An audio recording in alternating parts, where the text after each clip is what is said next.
Yeah, you saw that instead of a Buddhist representation of spirituality, because it went back to like your personal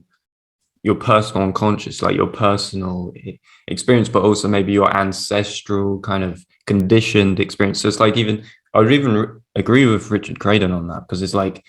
to a degree, I'd say maybe even possibly that it's a conditioning of the religious ancestral kind of past of what we've uh, been brought up into, because even that's fascinating as well, because we have come from the kind of, I totally believe of this idea, even with epigenetics, because epigenetics kind of proves this in science, is that we've kind of got all the ancestral knowledge continuously from where because we've evolved, right? So we inherit all of these things, right? So we inherit all of the information, all of the DNA, all of the influence, all of the experience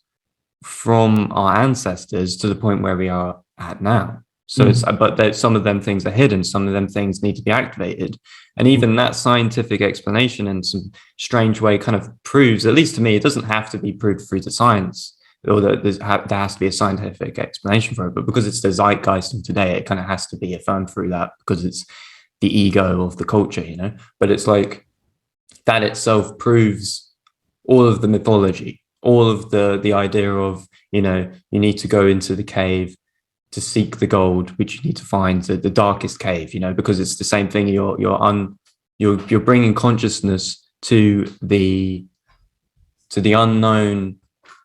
which has not been activated yet within you. This is, I think even Jordan Peterson talked about that to an extent, where it's like there's certain genes within you that you can activate if you approach unknown situations that you haven't experienced yet. And that's really what the whole individuation process is about, by going towards the unknown, going towards the things that you fear, that you have anxiety towards, so that you can then initiate yourself into the experience. And having that experience, that empirical experience, the first-hand experience, is the